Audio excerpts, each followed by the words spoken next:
Hey everybody, we're at TerrificCon. I'm Drew with SplashPages, and I am thrilled that we have an absolute legend, the great, the somehow effortlessly making it look easy, Terry Dodson. Everybody, Terry, how are you doing? Good, man. Thanks for having me here. I'm glad to be here. Thanks. Thank you. No, thank you for coming to TerrificCon. You know, I think the last time I saw you was like NYCC, like 6 years ago. Man. Okay. Like time changes, you know. Cool. So. Speaking of first time, so my first impression of you, you were doing alternating duties with Greg Land during Matt Fraction's run. Correct. On Uncanny X-Men. Right. And I was just like blown away. Like you guys had your stories. Yours had, you had the Sisterhood of Evil Mutants. You had, I think, this phenomenal thing where Emma is in Scott's head. And and he's in a hotel and it's all the women he's ever even glanced at. What was that like working with Matt Fraction? And are there any like fun stories, behind the scenes kind of thing? Yeah. No, that was first of all, I mean, I grew up as a fan of the Uncanny X-Men, so to be the regular artist rotating on that book was amazing. With Greg Land. Matt was awesome to work with. I loved his scripts, and like a best example of how much we loved working on that. There was a part of the story that took place in New York, and I met Matt for the first time at a show, and I was like, I really like drawing that New York stuff. And he goes, oh, New York, I got an amazing New York story. And that turned out to be Adventureman. Wow. So this is actually like that long ago in the making that we actually started talking about Adventureman. Wow, that's awesome. Yeah. But besides that, it was such a treat to be able to work on the X-Men. And by rotating with Greg Land, it gave me all the time that I needed to do the best job I could. Yeah. And this page is still stand up. And Justin Ponzer did a phenomenal job coloring the book as well. Yeah, no, definitely one taken too soon. Yeah. Because I especially remember like one of the most heartbreaking stories. I think it was around Kitty was off planet. She was, that. And Colossus kept trying to get a tattoo. Right. But every time he would iron up, and the tattoo was like, this is like the sixth. God, can you can you calm down? Right. I know you're sad, but geez, our budget. Yeah. He gave me some good stuff to draw. No, totally. So another thing definitely to bring up is that I recall in an earlier interview that you sometimes used certain celebrities to kind of help with your characters, like Harrison Ford. For Paladin, Mulan for Jubilee, Jasmine from Aladdin for M. And then I believe in a Harley story, you got 6 stars from your favorite movies, Out of Sight. Out of Sight, yes. Yeah, so did you continue that trend, and are there any stories there? Boy, I know, of course I have. I think actually those ones you brought up were was at a peak when I was doing it. I think at that point I was really trying to build that arsenal of characters in my stories, and I found by going outside and finding real people to base those off of was really helpful, and it really helped me build that repertoire of people, expressions, character acting, and all that stuff. So I think even today the characters I'm drawing now, I'd say 20% of the time I'm finding a real person to base it off of. Oh, cool. Generally, I at this point I kind of know what I want to do, but I find it's really good to refresh that what I'm pulling from is pull from a real person. So even the books I'm drawing today, there's things that I'm basing those off of real people. Have you used it on a friend and you're like, hey, you're in a comic book, it's I think I've actually put a lot of people in that I know in the comics. They're generally, if I need to fill up a scene, it's like, okay, don't make it generic. Think of this person. And it's actually a really good thing to fall back on. Oh, nice. And then, it doesn't always turn out as that person. Yeah. But you're definitely making a unique individual. Oh, absolutely. No problem. Yeah. So, so in doing the research, I came across a term. So I believe it's called a cheesecake artist. I've never heard of this. Like when I think cheesecake artist, I think it's somebody who's really good at making cheesecake. Right. So I'm like, I was like, maybe he's a pastry chef in his spare time. Perhaps him and Rachel have a little store. I don't know. Right, a little bakery. So exactly. I was like, the Dotsons, million served. I don't know. So I was looking it up, and I was like, okay. And then I know that I have no problem with this. Like you said, I asked you beforehand. You were like, I grew up with people who were basically that, and they're great artists. So first question is, what does that mean? And I know it doesn't really affect your approach, but what is your approach when you're drawing? Like you're very well known for your female characters, right? So what's your approach drawing a female character, superhero or not? Right. Yeah, so I think I I really learned how to draw. Let's say women. For the sake of talking about women, I really learned. People ask, "Where'd you learn to draw women so well?" I learned to draw women so well from figure drawing, from life drawing. Where in college, it was 3 hours a day for 3 days a week. We would actually have models come in, right, and we would draw them for 3 hours, and that's where I learned to draw people. So my women are based on real people. I understood the anatomy. Now, where the cheesecake thing comes in is Dave Stevens, who did The Rocketeer, but was known for drawing beautiful women as well. Right. So the female artist that he really liked and inspired him was a guy called Gil Elfgren, who was kind of the king of the pinup artists in the 50s. And that the pinup artist is and the cheesecake is another term for the pinup artist. And so, but this guy, and in his work, I could see how classically trained he was and what he was able to figure out and make appealing about a woman or anything he painted as appeal.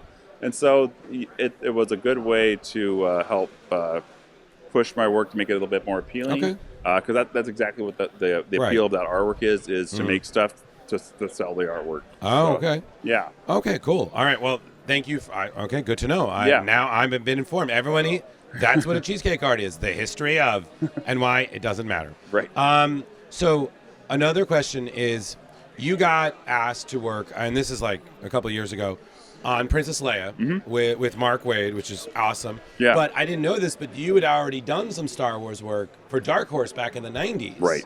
So, this wasn't like, oh, I've always wanted to do this. Like, it was like, oh, okay, well, we're back. Right. So what was it like working on Star Wars at different points in your career?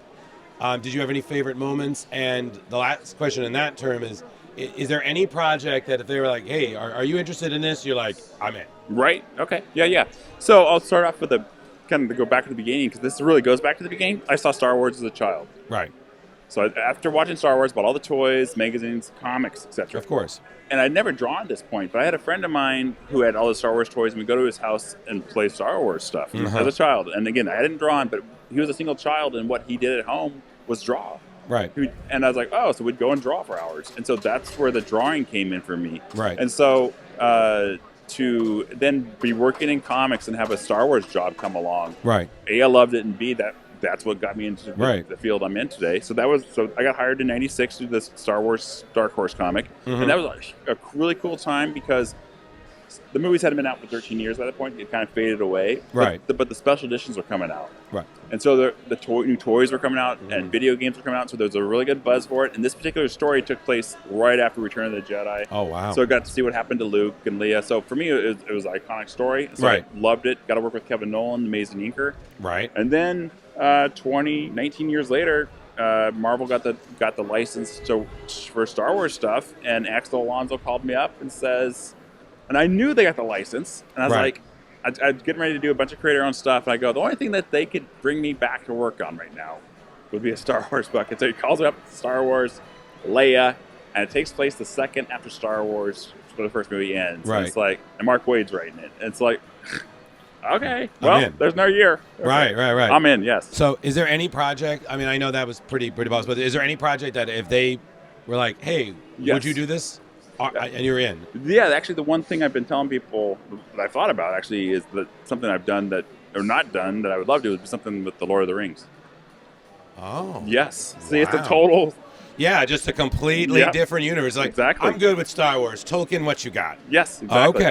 I've kind of at this point, I've kind of drawn everything, and then like 20 years later, I've drawn it again. I have I've go through cycles. Yeah, and that's why I'm doing so much creator owned now, because I've done so many of the same things, which is all cool stuff to work on. I love doing it, but I want to keep my enthusiasm up, and by doing a bunch of stuff is what makes it possible. Of course. Yeah. So the last question is, I'm a big fan of behind the scenes stories. Like I love, like it's about appreciating how you guys make the donuts. Right. So, are there any like one of those, like, would you mind sharing any like behind the scenes story that is just too funny or just absolutely crazy or just ended up being something really big?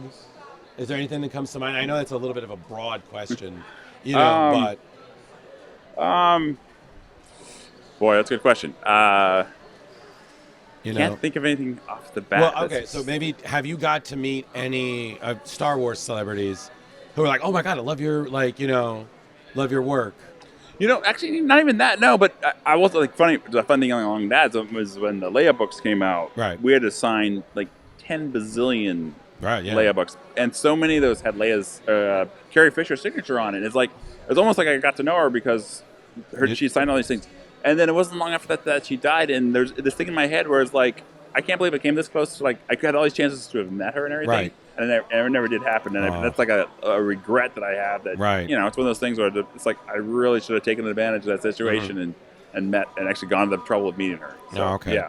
So the last question I have is, because you're a Star Wars fan, yeah, I have to ask, because whenever I think of Star Wars, I always kind of think of Clerks, when they're talking about how pessimists are Empire is their movie and optimists are more Return of the Jedi, which I always found funny because Return of the Jedi is my favorite. Okay. But I do see why Empire is so freaking good. Like, again, do you have a favorite? I do. And I will say, if a TV show is your favorite, like for me, The Mandalorian is now my favorite because, yes, but Return of the Jedi was always my favorite. I remember a friend, he was always like, why? It's like the weakest one. I'm like, number one, no, you're wrong. Number two, the fight on Jabba's barge makes it. And number three, shut up. Right. There's no wrong answer, and then the prequels happen. So right. Whatever. So what is your favorite?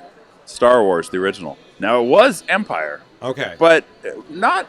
I mean, I'd say it's been... There was a point where I think maybe working on the Star Wars stuff, maybe even the Dark Horse era, that I had worked on it so much, and I kept referring back to things, and I realized it's that singularity of Star Wars. You could just stop there and not do another film. It's like a fantasy world.